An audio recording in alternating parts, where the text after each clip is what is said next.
Next reading is Corporate Governance, CFA Level 1, 2020 and 2021 with FTC Global. First question, with one-tier board structure. Before we study the board structure, let me just first tell you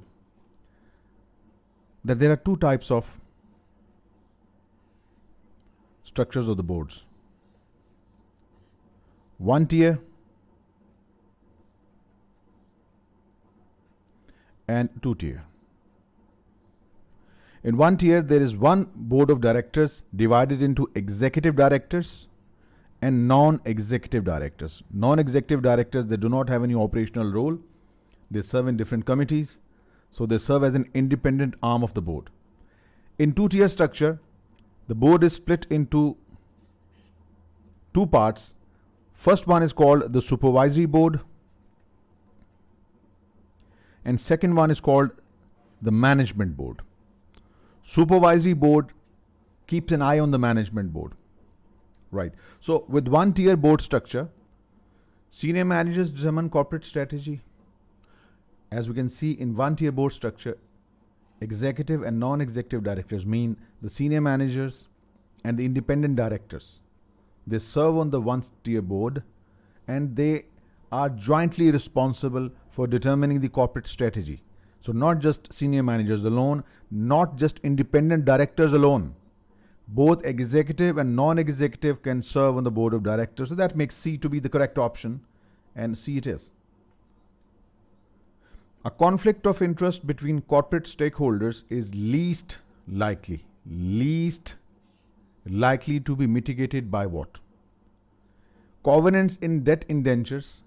Covenants are restrictive clauses in the debt bond indenture that minimize the conflict between the creditors, those who have purchased the bonds in your company, and the management. So it is one of the tools that will reduce the conflict of interest. It's a valid point. It's a valid point. We are looking for a situation, a conflict of interest between corporate stakeholders least likely to be mitigated by. Mitigated means reduce. So covenants and debt indentures, it will reduce the conflict.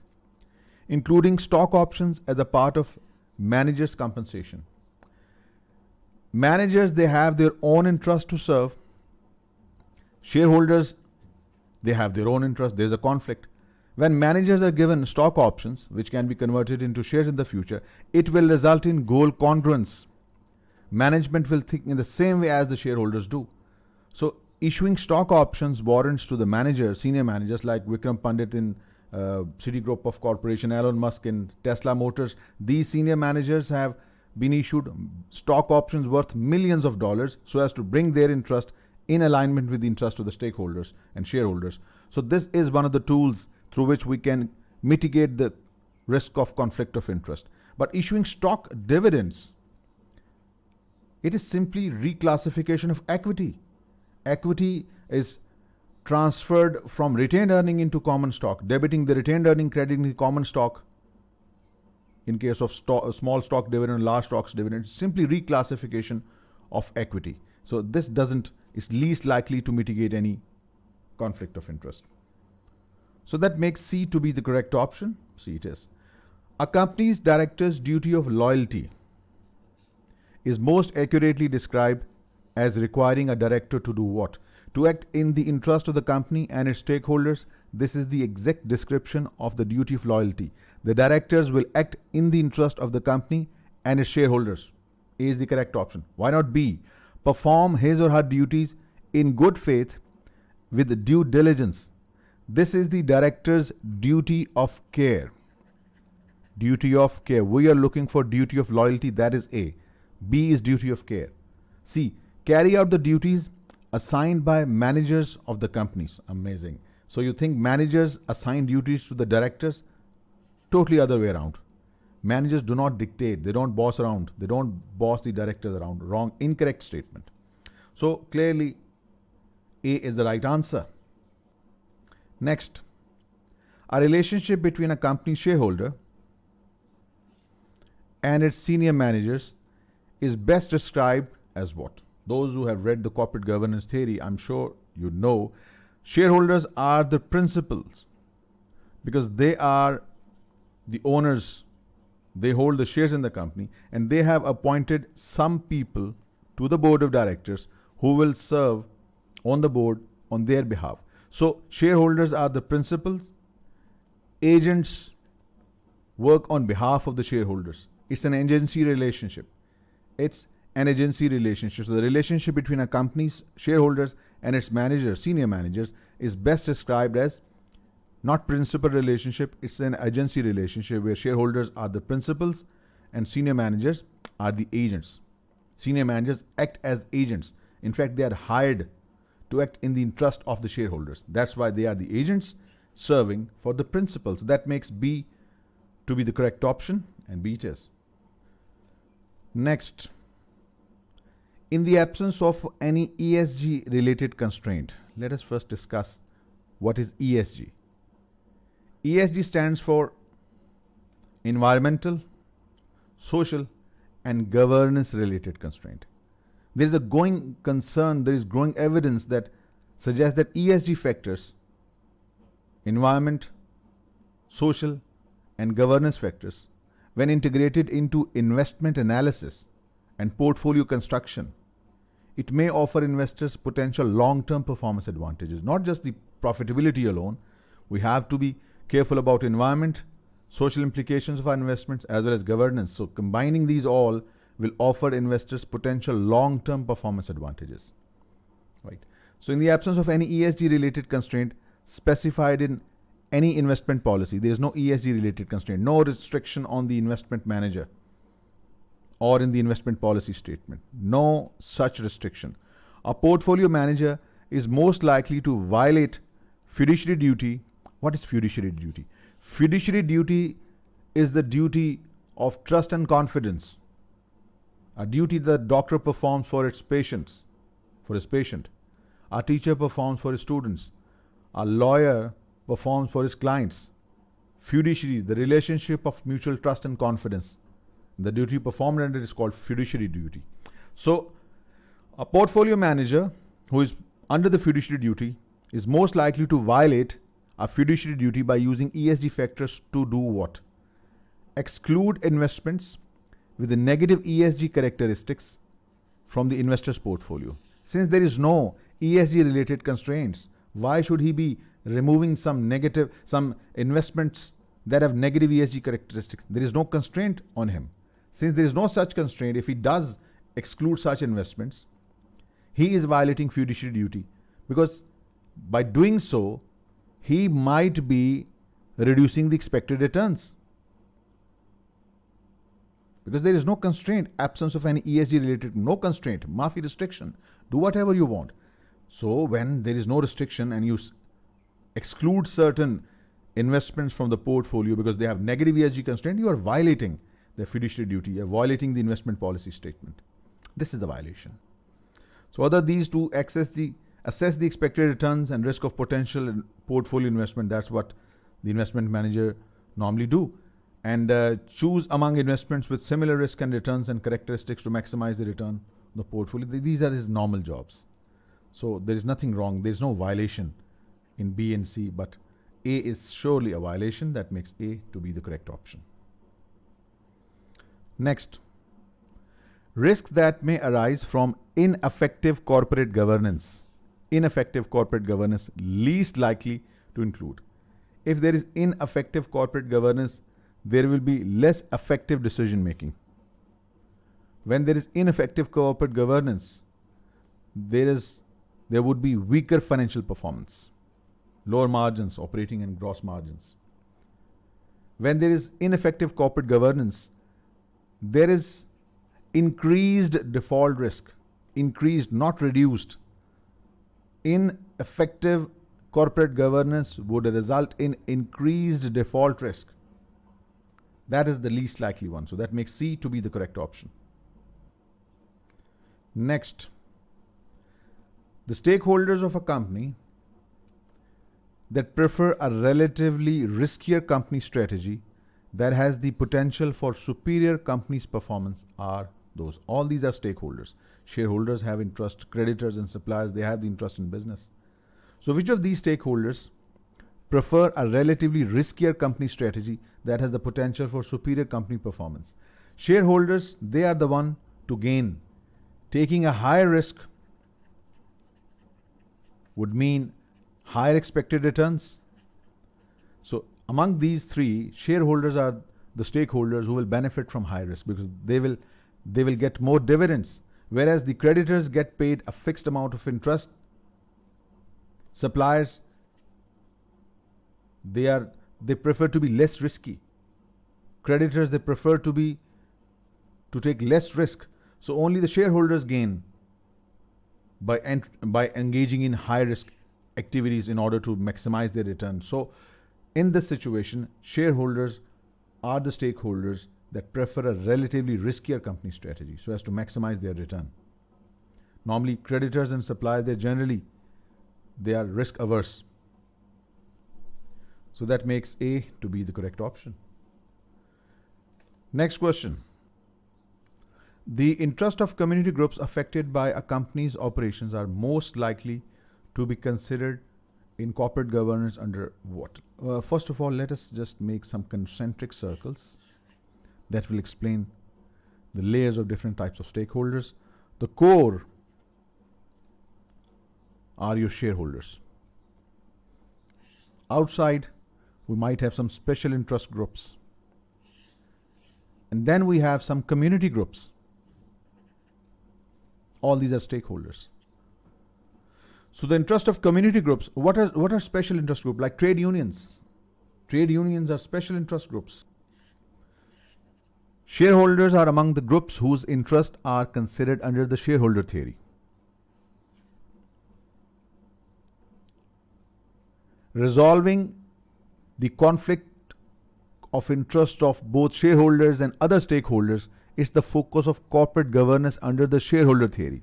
So it means we are talking about a broader perspective, which includes your community groups as well. So the interest of community groups affected by the company's operations are most likely to be considered in corporate governance under the stakeholder theory. So that makes B to be the correct option. Next, the stakeholder group that typically prefers the greatest amount of business risk. We have already agreed shareholders. They are the one to gain from high risk, higher returns. They are the one who will benefit from higher returns in the form of higher dividends, higher increase in share prices. Whereas the senior managers and directors, they are just the agents. They have to protect their jobs. So they can't take excessive risk. That will put them in trouble. So shareholders are the stakeholders group that typically prefers the greatest amount of business risk. That makes B to be the correct option. Next, which of the following stakeholders are most likely to benefit from company's growth and excellent financial performance? Customers, no. Customer, they're just looking for stability of ongoing operations and stability of relationship with the company. They just need to get paid on time. So they do not get benefit from the growth and excellent financial performance. They don't get share in profits. Incorrect. Creditors. Creditors do not receive extra returns in case company make better performance. They just need to be paid on time.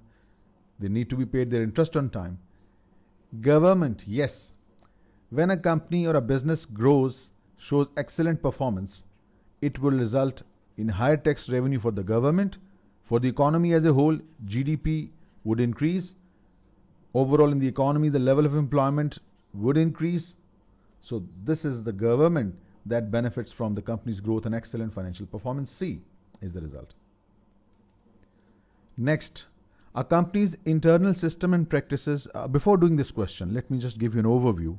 Stakeholders, management components. Stakeholders,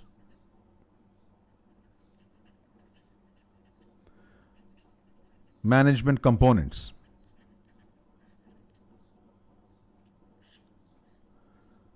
First is legal infrastructure,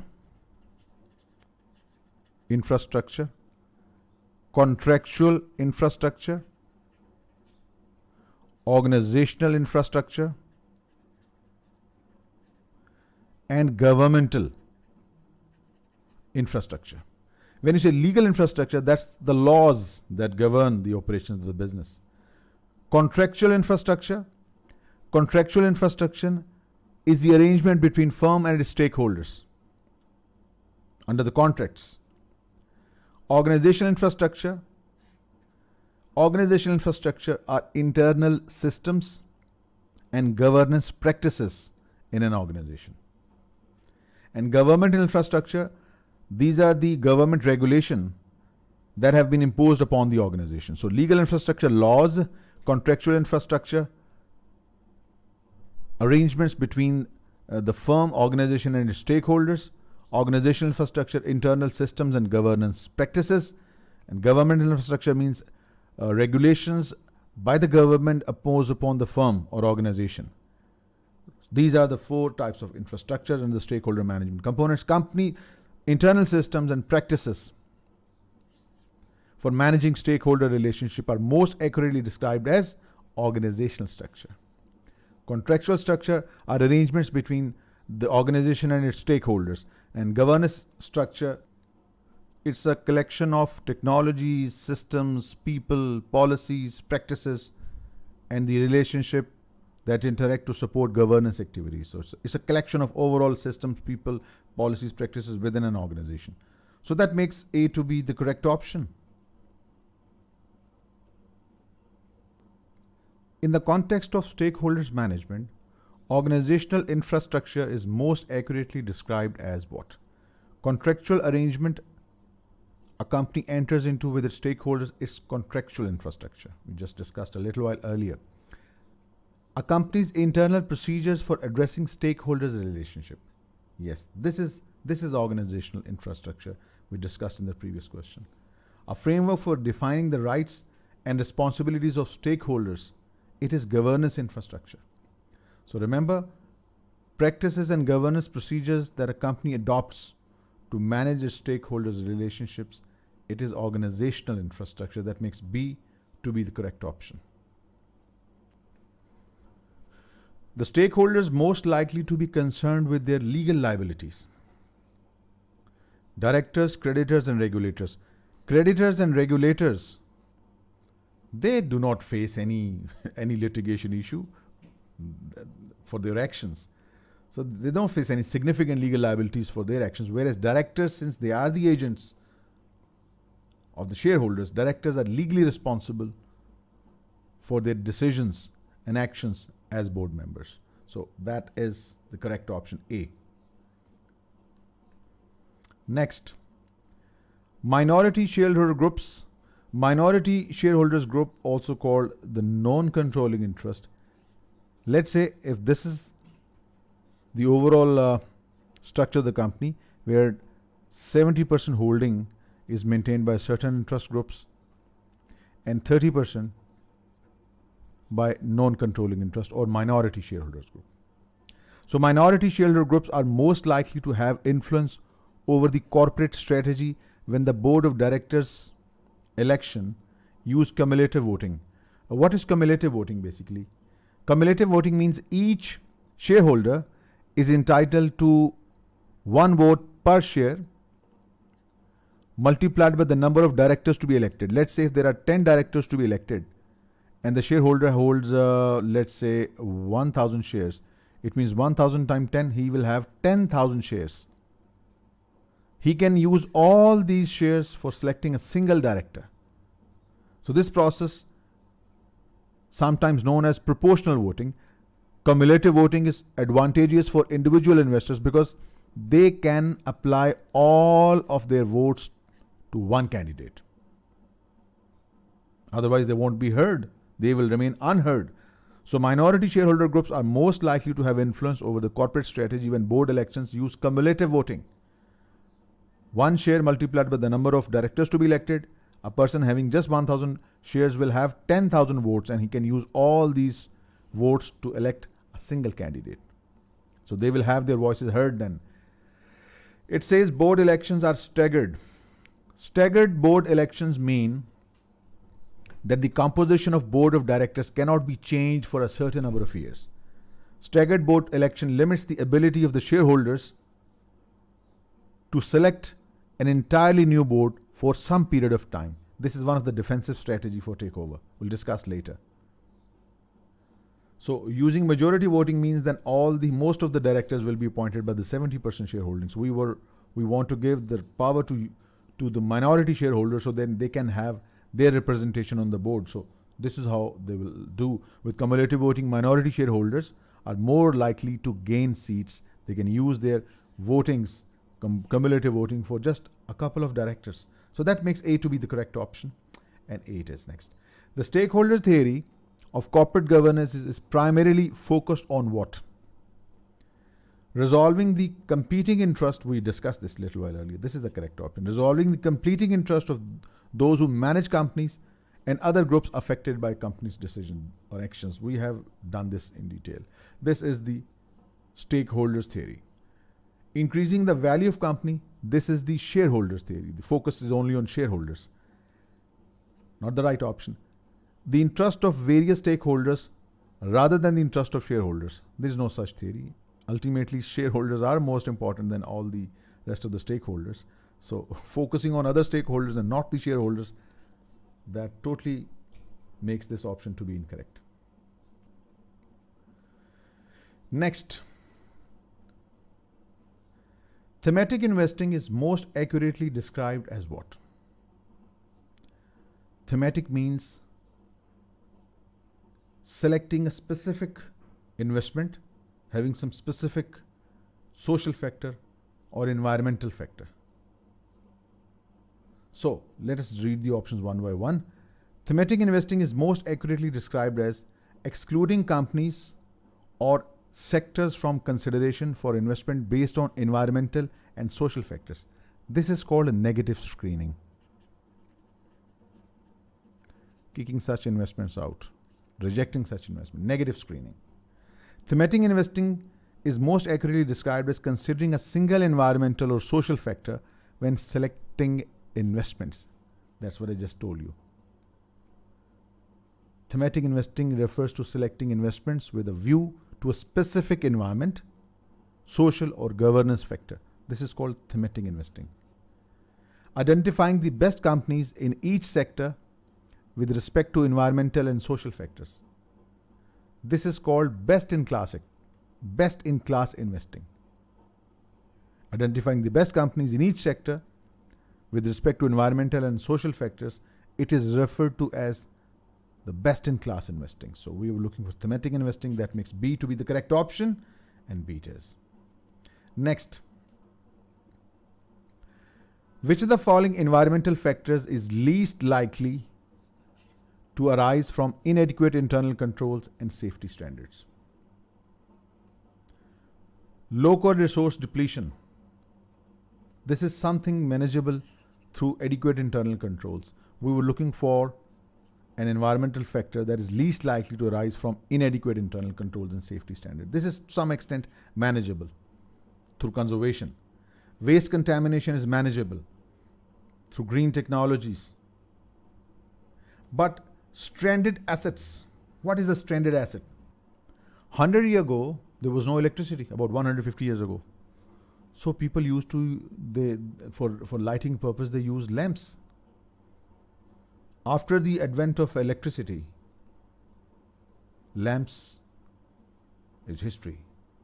Now the unneeded stock of lamps after electricity, they are not needed. They are the stranded assets. Typewriters, stranded assets, right? Unneeded lamps, unneeded typewriters, those assets that have lost their utility are stranded assets. They are no longer used.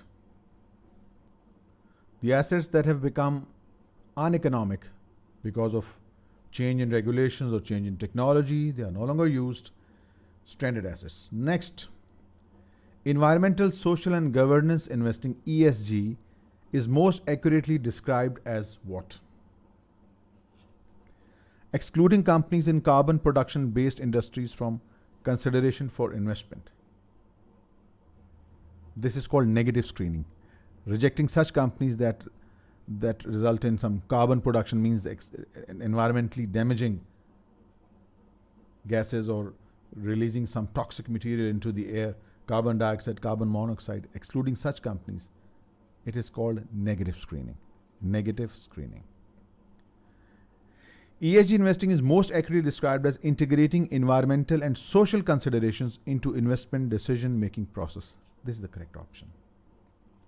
Investing only in companies that promote environmental and social initiatives favored by an investor. It is best described as impact investment or impact investing. So that makes B to be our correct option, and as you can see, B it is. Next, which of the following statements about corporate governance is most accurate? Corporate governance may be focused only on shareholders' interest. Could be. Corporate governance best practices are essentially the same in developed economies. Now, this is questionable.